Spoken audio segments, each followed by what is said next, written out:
Epicarians. I am Mudita and you are watching your favorite one and only Mudita IS Warriors. So class 10th आपका ये assessment worksheet 1 है science का. Assessment worksheet जो भी आप worksheet कर रहे हो उसी पे बेस्ड आपको टेस्ट दिया जा रहा है और इस टेस्ट को आपको करके स्कूल में सबमिट करना है.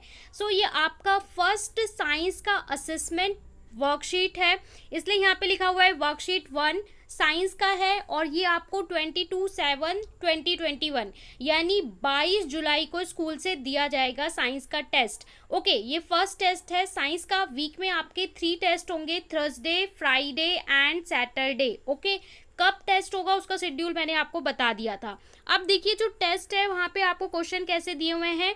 Darken the circle against the correct option of the following question with pencil and pen. तो जैसे आपको OMR शीट में ब्लैक करने को दिया जाता है ना, वैसे ही यहाँ पे दिया है कि आपको क्वेश्चन दे रखा है और हर क्वेश्चन के सामने देखिए इस तरीके से सर्कल बने हुए हैं. इन सर्कल को आपको पेंसिल से या पेन से डार्कन करना है, ब्लैक करना है. दैट मीन आपको ये स्कूल से जब शीट मिलेगी तो आप इसको डाउनलोड करेंगे, उसके बाद फिर इन सर्कल्स को सर्कल करेंगे. जैसे कि ये सर्कल है तो सर्कल को पूरा अच्छे से इसको फिल करेंगे और फिल करने के बाद उसके बाद टीचर को सेंड करेंगे.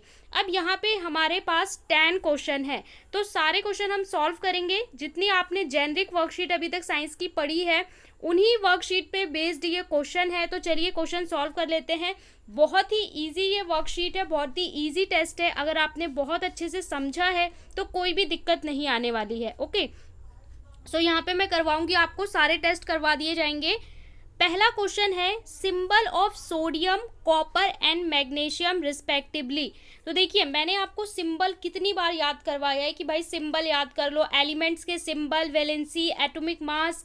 ठीक है, देखिए पहला क्वेश्चन क्या बोल रहा है, सोडियम, कॉपर और मैग्नीशियम का सिंबल बताओ. तो देखो सोडियम का सिंबल क्या होता है, Na होता है. कॉपर का क्या होता है, Cu होता है. मैग्नीशियम का क्या होता है, Mg. तो ये ऑप्शन कहाँ है जहाँ पे Na आपका हो, Cu हो और Mg हो. तो यहाँ पे अगर आप ऑप्शन देखेंगे तो ऑप्शन बी आपको करेक्ट नज़र आएगा, यानी जो ऑप्शन बी है ये हमारा करेक्ट है. तो इसका आंसर क्या होगा, ऑप्शन बी. यहाँ पे अगर फर्स्ट में देखेंगे तो क्या है, देखिए सोडियम बोल रहा है, उसके बाद कॉपर बोल रहा है. पहले सोडियम फिर कॉपर, तो फर्स्ट ऑप्शन में देखिए पहले सोडियम है फिर मैग्नीशियम है, तो ये गलत हो गया. दूसरे में पहले मैग्नीशियम का सिंबल दे दिया, गलत हो गया. तीसरे में पहले कॉपर का दे दिया, गलत हो गया. चौथे में तो हमारा ऑप्शन कौन सा सही है, बी वाला option is your correct answer. यानी फर्स्ट का हमारे पास कौन सा होगा, इस बी वाले सर्कल को आप डार्क करोगे. ठीक है, राइट नहीं लगाना है, डार्कन करना है पेंसिल या पेन से. तो इसको आप पेन से अच्छे से डार्क करोगे. Option B is your correct answer. अगले क्वेश्चन पे चलते हैं. अगला क्वेश्चन है symbol of chlorine and chloride. ये हमने पढ़े थे एनायन और कैटायन में. ठीक है, सिंबल. तो देखिए क्लोरीन का सिंबल होता है हमारे पास Cl और क्लोराइड का सिंबल क्या होता है, क्लोराइड का होता है Cl-. क्यों, क्योंकि वो आयन होता है. ओके, तो यहाँ पे हमारे पास कौन सा ऑप्शन सही है, सही ऑप्शन है सी, ये वाला ऑप्शन सही है. तो इसके आगे आप क्या करोगे, डार्कन करोगे, पेंसिल से डार्क करोगे. यानी जो सी है आपका सेकंड क्वेश्चन का सी जो है वो सही है. फर्स्ट क्वेश्चन का कौन सा सही था, बी वाला सही था. सेकंड क्वेश्चन का हमारा कौन सा सही है, सी सही है. अगले क्वेश्चन पे चलते हैं. थर्ड क्वेश्चन आप मेरे साथ साथ मार्क कर सकते हो. थर्ड क्वेश्चन है formula formed by the combination of silver iodine. Silver और आयोडीन का क्या फॉर्मूला बनता है. तो देखिए सिल्वर और आयोडीन से हमारा जो फॉर्मूला बनता है वो सिल्वर आयोडीन बनता है. ठीक है, तो इसका जो हमारा फॉर्मूला होगा वो ऑप्शन सी, ये ऑप्शन सी इसका करेक्ट होगा. क्योंकि देखिए जो सिल्वर है, सिल्वर का आपका सिंबल होता है Ag और आयोडीन का सिंबल होता है I. तो Ag और कैपिटल I यानी सी सही होगा. देखिए A तो आपका गलत हो गया, स्मॉल I दे दिया. उसके बाद यहाँ पे Ag सिंबल ही गलत दे दिया, तो ये वाला B वाला भी गलत हो गया, D वाला भी गलत हो गया. सही कौन सा होगा, C वाला. तो थर्ड का आपका कौन सा सही होगा, C is your correct answer for question number third. इसके बाद फोर्थ में बोल रहा है valency of potassium and chlorine are respectively.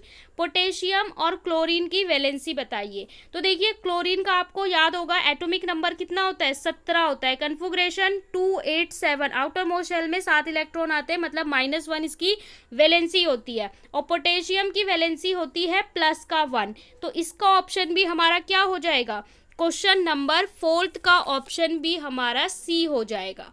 ठीक है, क्वेश्चन नंबर 4 का आंसर हमारा क्या हो जाएगा, सी हो जाएगा, यानी +1 एंड -1।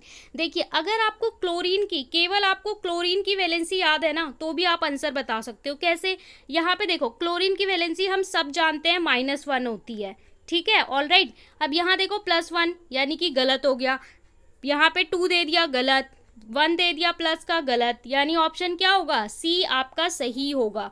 तो 4 का कौन सा सही हो गया, सी हमारा सही हो गया। अगले क्वेश्चन पे चलते हैं, क्वेश्चन नंबर 5 पे। The correct formula of calcium phosphate. Calcium phosphate का फॉर्मूला क्या होता है। सो क्वेश्चन नंबर 5 का हमारा आंसर क्या होगा, calcium phosphate Ca। Calcium phosphate का फॉर्मूला मैंने आपको याद करवाया था, इसका ऑप्शन जो होगा वो बी होगा, CaPO4 3। ठीक है, calcium phosphate, that mean B is your correct answer. थोड़ा सा जूम करके दिखाऊंगी, कैल्शियम फोस्फेट होता है Ca3PO4 2। ओके, सो ये इसका आंसर होगा बी वाला, Ca3 क्यों, क्योंकि देखिए जो हमारा कैल्शियम होता है इसकी वैलेंसी हो गई 2 और फोस्फेट की वैलेंसी होती है 3। तो यहाँ पे जब इंटरचेंज होता है तो क्या बनता है, Ca3PO4 2। तो इसका आंसर क्वेश्चन नंबर 5 का आंसर क्या बनेगा, बी बनेगा। ठीक है, क्वेश्चन नंबर 5 का, तो क्वेश्चन नंबर 5 में बी के आगे आप क्या करोगे, डार्कन करोगे। तो क्वेश्चन नंबर 5 कर लिया। अब 6 पे चलते हैं। क्वेश्चन नंबर 6 में हमसे बोल रहा है the atom of the same element having the same atomic number but different mass number। Okay, तो ये तो आपकी डेफिनेशन हो गई कि ऐसा एलिमेंट जिसमें एटॉमिक नंबर सेम हो, मास नंबर डिफरेंट हो, इसको क्या बोलते हैं। ये तो भैया डेफिनेशन हो गई आइसोटोप्स की। तो आइसोटोप्स इसका आंसर होगा, बिना कुछ सोचे बी जो होगा आपका करेक्ट आंसर होगा। आइसोबार में मास सेम होता है। ठीक है, तो यहाँ पे सॉरी एटॉमिक नंबर होता है। तो यहाँ पे देखिए आपका क्या हो गया, ये आइसोटोप की डेफिनेशन है, B is your correct answer. Question number 7 पे चलते हैं। Chemical formula of aluminium hydroxide. Question number 7 में हमारा एल्युमिनियम हाइड्रोक्साइड का फॉर्मूला क्या होगा, तो इसका फॉर्मूला होता है AlOS3, यानी सी आपका सही होगा, ये आपका सही होगा। AlOS3 होता है aluminium hydroxide, that mean C is your correct answer for question number 7। Question number 7 ये आपका सी जो होगा करेक्ट आंसर होगा। क्वेश्चन नंबर 8 में बोल रहा है atomic number of an atom is equal to dash present in an atom. किसी भी एटम में क्या प्रेजेंट होता है जो उसके एटॉमिक नंबर के बराबर होता है। ये भी हमने वर्कशीट में किया था। क्या होता है, number of proton. Number of proton ही हमारा डिफाइन करता है क्या, एटॉमिक नंबर।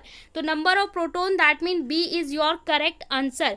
इसके लिए आपका क्या हो जाएगा, बी। क्वेश्चन नंबर 8 के लिए भी आपका क्या हो जाएगा, बी। ठीक है, साथ साथ करते चलिए। क्वेश्चन नंबर 8 के लिए भी हमारे पास क्या आ गया, बी आ गया। ठीक है, बी वाला, बी के आगे आप पेंसिल या पेन से डाकन करेंगे।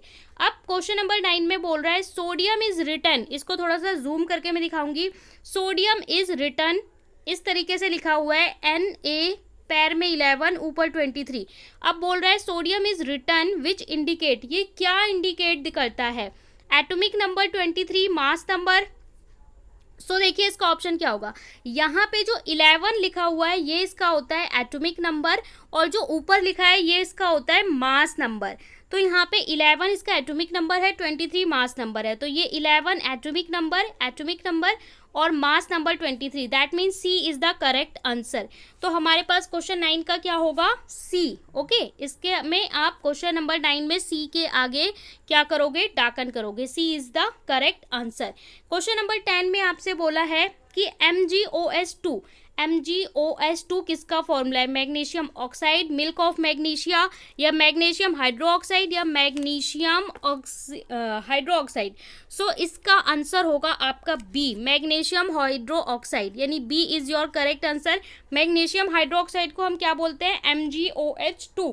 तो मैग्नीशियम हाइड्रोक्साइड इसका बी जो होगा करेक्ट आंसर होगा। तो ये थे आपके 10 क्वेश्चन असेसमेंट के। आई होप आपको समझ में आ गए होंगे। इसी तरीके से आपको जो भी असेसमेंट दिया जाएगा आपको ध्यान से वर्कशीट को पढ़ के उन्हें करना है। साथ में चैनल को सब्सक्राइब जरूर कर लें, जिससे आप सारी वीडियो देख सकें, NCERT कर सके, अपने वर्कशीट्स कर सके और अपने असेसमेंट समझ सके।